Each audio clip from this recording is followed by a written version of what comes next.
Chapter 8. The Evidence of the Witnesses. The Babe. The examination of the witnesses began, but we will not continue our story in such detail as before. And so we will not dwell on how Nikolay Parfenovitch impressed on every witness, called that he must give his evidence in accordance with truth and conscience, and that he would afterwards have to repeat his evidence on oath, how every witness was called upon to sign the protocol of his evidence, and so on. We will only note that the point principally insisted upon in the examination was the question of the 3,000 rubles, that is, was the sum spent here at Mokroe by Mitya on the first occasion, a month before, 3,000 or 1,500. And again had he spent 3,000 or 1,500 yesterday. Alas, all the evidence given by everyone turned out to be against Mitya. There was not one in his favor, and some witnesses introduced new, almost crushing facts, in contradiction of his, Mitya's, story. The first witness examined was Trifon Borisovich. He was not in the least abashed as he stood before the lawyers. He had, on the contrary, an air of stern and severe indignation with the accused, which gave him an appearance of truthfulness and personal dignity. He spoke little, and with reserve, waited to be questioned, answered precisely and deliberately. Firmly and unhesitatingly, he bore witness that the sum spent a month before could not have been less than 3,000, that all the peasants about here would testify that they had heard the sum of 3,000 mentioned by Dmitri Fyodorovitch himself. What a lot of money he flung away on the gypsy girls alone. He wasted 1,000, I dare say, on them alone. I don't believe I gave them 500, was Mitya's gloomy comment on this. It's a pity I didn't count the money at the time, but I was drunk. Mitya was sitting sideways with his back to the curtains.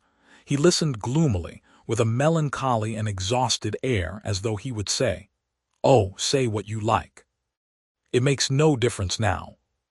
"More than 1,000 went on them, Dmitri Fyodorovitch," retorted Trifon Borisovitch firmly. "You flung it about at random and they picked it up. They were a rascally, thievish lot, horse stealers. They've been driven away from here, or maybe they'd bear witness themselves how much they got from you. I saw the sum in your hands myself. Count it I didn't, you didn't let me, that's true enough. But by the look of it I should say it was far more than 1,500. 1,500 indeed, we've seen money too, we can judge of amounts." As for the sum spent yesterday, he asserted that Dmitri Fyodorovitch had told him, as soon as he arrived, that he had brought 3,000 with him. "Come now, is that so, Trifon Borisovitch?" replied Mitya. "Surely I didn't declare so positively that I'd brought 3,000. "You did say so, Dmitri Fyodorovitch. You said it before Andrei. Andrei himself is still here. Send for him. And in the hall, when you were treating the chorus, you shouted straight out that you would leave your 6,000 here. That is with what you spent before, we must understand." Stepan and Semyon heard it, and Pyotr Fomitch Kalganov, too, was standing beside you at the time. Maybe he'd remember it. The evidence as to the 6,000 made an extraordinary impression on the two lawyers. They were delighted with this new mode of reckoning. 3 and 3 made 6, 3,000 then and 3 now made 6, that was clear. They questioned all the peasants suggested by Trifon Borisovitch, Stepan and Semyon, the driver Andrei and Kalganov. The peasants and the driver unhesitatingly confirmed Trifon Borisovitch's evidence. They noted down, with particular care, Andrei's account of the conversation he had had with Mitya on the road. "Where," says he, "am I, Dmitri Fyodorovitch, going to heaven or to hell, and shall I be forgiven in the next world or not?" The psychological Ippolit Kirillovitch heard this with a subtle smile, and ended by recommending that these remarks as to where Dmitri Fyodorovitch would go should be included in the case. Kalganov, when called, came in reluctantly, frowning and ill-humored. And he spoke to the lawyers as though he had never met them before in his life, though they were acquaintances whom he had been meeting every day for a long time past. He began by saying that, He knew nothing about it and didn't want to. But it appeared that he had heard of the 6,000, and he admitted that he had been standing close by at the moment. As far as he could see, he didn't know how much money Mitya had in his hands. He affirmed that the Poles had cheated at cards. In reply to reiterated questions, he stated that, after the Poles had been turned out, Mitya's position with Agrafena Alexandrovna had certainly improved, and that she had said that she loved him. He spoke of Agrafena Alexandrovna with reserve and respect, as though she had been a lady of the best society, and did not once allow himself to call her Grushenka. In spite of the young man's obvious repugnance at giving evidence, Ippolit Kirillovitch examined him at great length, and only from him learnt all the details of what made up Mitya's romance, so to say, on that night. Mitya did not once pull Kalganov up. At last they let the young man go, and he left the room with unconcealed indignation. The Poles, too, were examined. Though they had gone to bed in their room, they had not slept all night, and on the arrival of the police officers they hastily dressed and got ready, realizing that they would certainly be sent for. They gave their evidence with dignity, though not without some uneasiness. The little Pole turned out to be a retired official of the 12th class who had served in Siberia as a veterinary surgeon. His name was Musyalovich. Pan Wrubowski turned out to be an uncertificated dentist. Although Nikolay Parfenovitch asked them questions on entering the room, they both addressed their answers to Mihail Makarovich, who was standing on one side, taking him in their ignorance for the most important person and in command, and addressed him at every word as Pan Colonel. Only after several reproofs from Mihail Makarovich himself, they grasped that they had to address their answers to Nikolay Parfenovitch only. It turned out that they could speak Russian quite correctly except for their accent in some words. Of his relations with Grushenka, past and present, Pan Musyalovich spoke proudly and warmly, so that Mitya was roused at once and declared that he would not allow the scoundrel to speak like that in his presence. Pan Musyalovich at once called attention to the word scoundrel and begged that it should be put down in the protocol. Mitya fumed with rage. "He's a scoundrel, you can put that down. And put down, too, that, in spite of the protocol, I still declare that he's a scoundrel," he cried. Though Nikolay Parfenovitch did insert this in the protocol, he showed the most praiseworthy tact and management. After sternly reprimanding Mitya, he cut short all further inquiry into the romantic aspect of the case, and hastened to pass to what was essential. One piece of evidence given by the Poles roused special interest in the lawyers. That was how, in that very room, Mitya had tried to buy off Pan Musyalovich, and had offered him 3,000 rubles to resign his claims, 700 rubles down, and the remaining 2,300 to be paid next day in the town. He had sworn at the time that he had not the whole sum with him at Mokroe, but that his money was in the town. Mitya observed hotly that he had not said that he would be sure to pay him the remainder next day in the town. But Pan Wrubowski confirmed the statement, and Mitya, after thinking for a moment, admitted, frowning, that it must have been as the Poles stated, that he had been excited at the time, and might indeed have said so. The prosecutor positively pounced on this piece of evidence. It seemed to establish for the prosecution, and they did, in fact, base this deduction on it, that half, or a part of, the 3,000 that had come into Mitya's hands might really have been left somewhere hidden in the town, or even, perhaps, somewhere here, in Mokroe.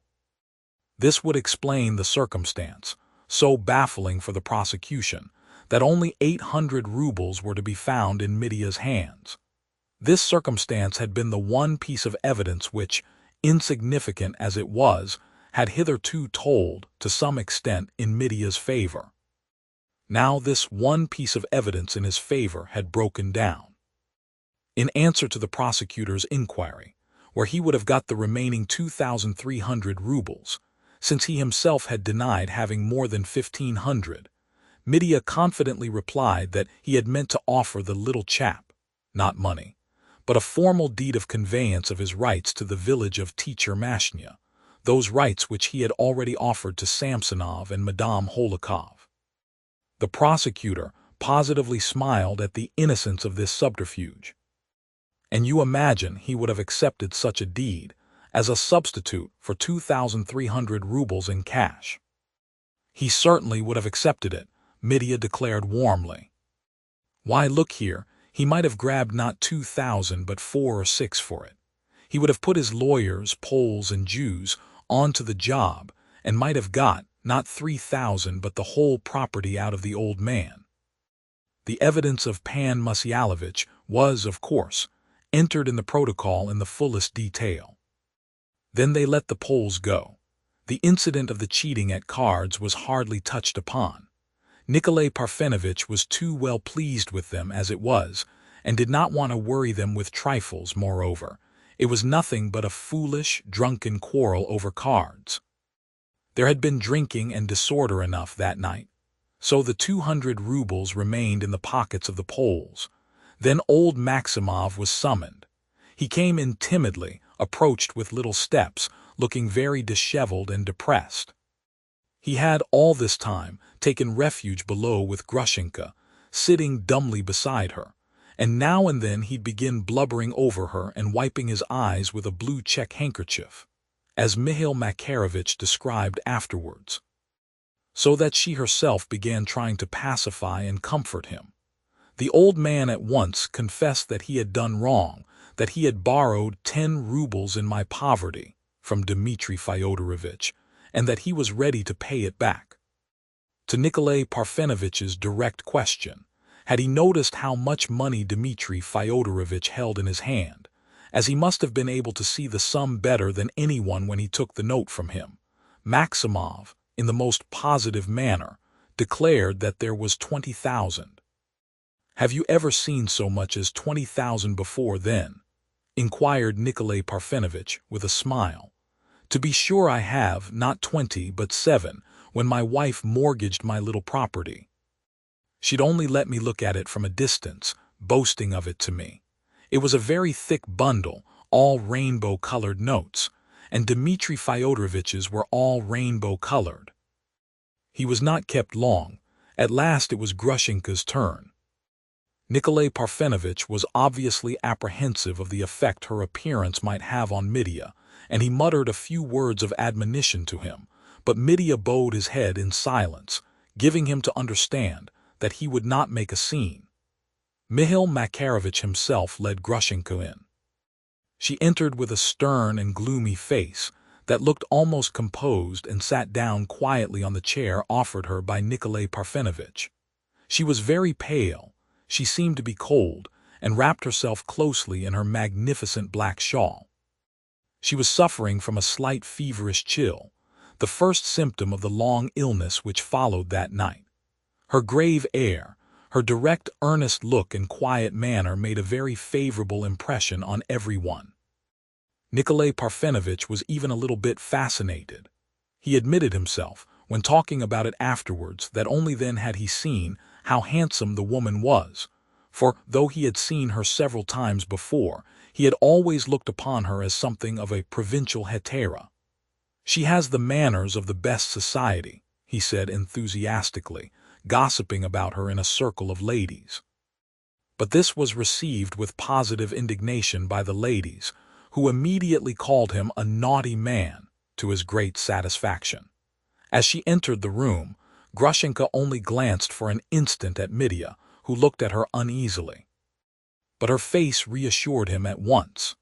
After the first inevitable inquiries and warnings, Nikolay Parfenovitch asked her, hesitating a little, but preserving the most courteous manner, on what terms she was with the retired lieutenant Dmitri Fyodorovitch Karamazov. To this Grushenka firmly and quietly replied, "He was an acquaintance. He came to see me as an acquaintance during the last month."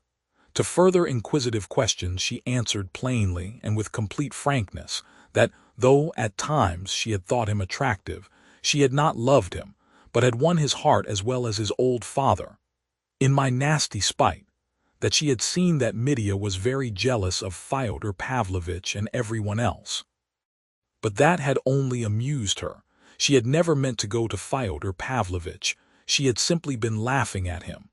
I had no thoughts for either of them all this last month. I was expecting another man who had wronged me. But I think, she said in conclusion, that there's no need for you to inquire about that, nor for me to answer you, for that's my own affair. Nikolay Parfenovitch immediately acted upon this hint. He again dismissed the romantic aspect of the case and passed to the serious one, that is, to the question of most importance, concerning the 3,000 rubles.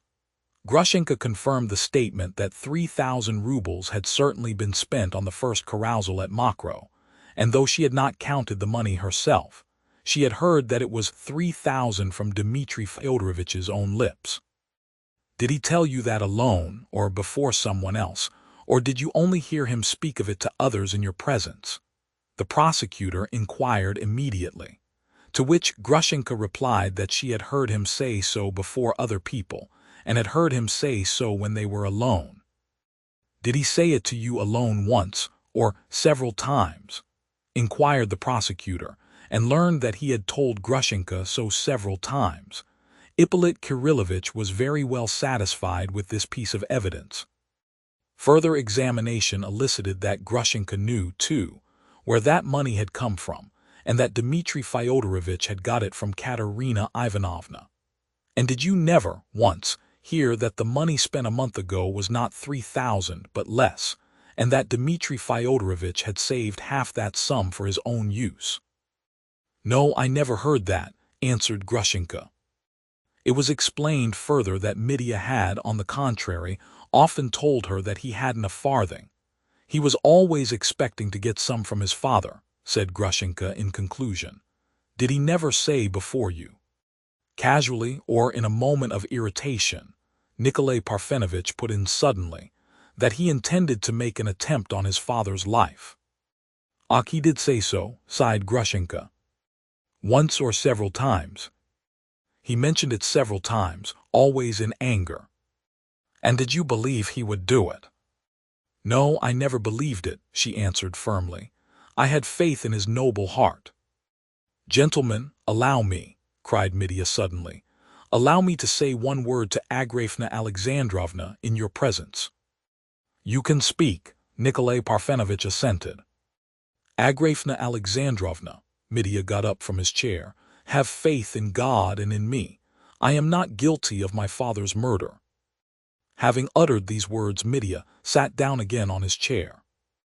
Grushenka stood up and crossed herself devoutly before the icon. Thanks be to thee, O Lord, she said, in a voice thrilled with emotion, and still standing, she turned to Nikolay Parfenovitch and added, As he has spoken now, believe it.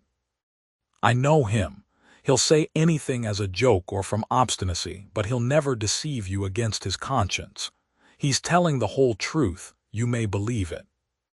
Thanks, Agrafena Alexandrovna, you've given me fresh courage, Mitya responded in a quivering voice. As to the money spent the previous day, she declared that she did not know what sum it was, but had heard him tell several people that he had 3,000 with him.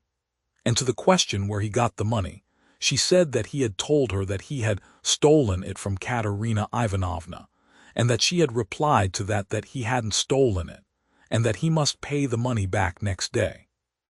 On the prosecutor asking her emphatically whether the money he said he had stolen from Katerina Ivanovna was what he had spent yesterday, or what he had squandered here a month ago, she declared that he meant the money spent a month ago, and that was how she understood him. Grushenka was at last released, and Nikolay Parfenovitch informed her impulsively that she might at once return to the town, and that if he could be of any assistance to her, with horses for example, or if she would care for an escort, he would be. I thank you sincerely, said Grushenka, bowing to him. I'm going with this old gentleman. I am driving him back to town with me, and meanwhile, if you'll allow me, I'll wait below to hear what you decide about Dmitri Fyodorovich. She went out. Mitya was calm and even looked more cheerful, but only for a moment. He felt more and more oppressed by a strange physical weakness. His eyes were closing with fatigue. The examination of the witnesses was, at last, over. They proceeded to a final revision of the protocol. Mitya got up, moved from his chair to the corner by the curtain, lay down on a large chest covered with a rug, and instantly fell asleep. He had a strange dream, utterly out of keeping with the place and the time. He was driving somewhere in the steppes where he had been stationed long ago, and a peasant was driving him in a cart with a pair of horses, through snow and sleet. He was cold. It was early in November, and the snow was falling in big wet flakes, melting as soon as it touched the earth. And the peasant drove him smartly. He had a fair, long beard. He was not an old man, somewhere about 50, and he had on a gray peasant smock. Not far off was a village. He could see the black huts, and half the huts were burnt down. There were only the charred beams sticking up. And as they drove in, there were peasant women drawn up along the road.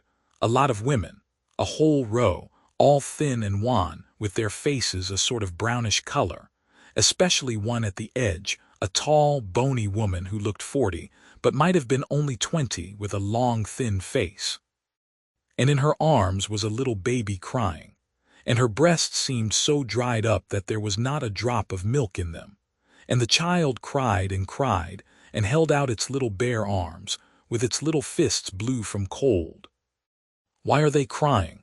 Why are they crying?" Mitya asked as they dashed gaily by. "It's the babe," answered the driver, "the babe weeping." And Mitya was struck by his saying in his peasant way, "the babe," and he liked the peasants calling it a babe. There seemed more pity in it. "But why is it weeping?" Mitya persisted stupidly. "Why are its little arms bare? Why don't they wrap it up?" "The babe's cold. Its little clothes are frozen and don't warm it." "But why is it? Why?" Foolish Mitya still persisted. "Why, they're poor people burnt out. They've no bread. They're begging because they've been burnt out."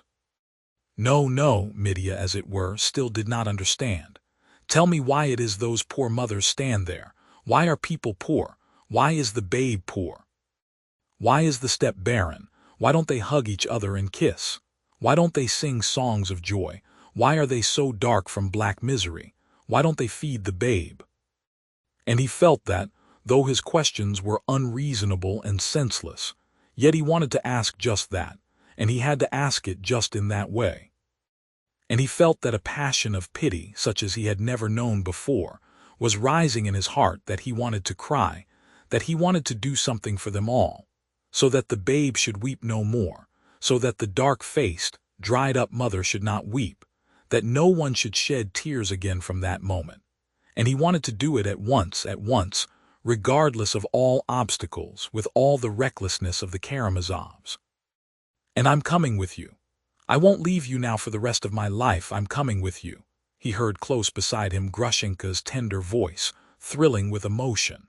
And his heart glowed, and he struggled forward towards the light, and he longed to live, to go on and on, towards the new, beckoning light, and to hasten now, at once. "What? Where?" he exclaimed, opening his eyes and sitting up on the chest, as though he had revived from a swoon, smiling brightly. Nikolay Parfenovitch was standing over him, suggesting that he should hear the protocol read aloud and sign it. Mitya guessed that he had been asleep an hour or more, but he did not hear Nikolay Parfenovitch. He was suddenly struck by the fact that there was a pillow under his head, which hadn't been there when he had leant back, exhausted, on the chest. "Who put that pillow under my head? Who was so kind?"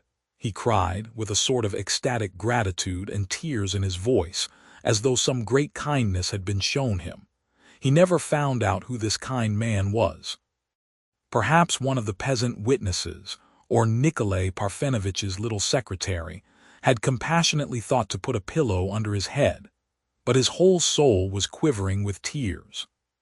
He went to the table and said that he would sign whatever they liked. "I've had a good dream, gentlemen," he said in a strange voice, with a new light as of joy in his face.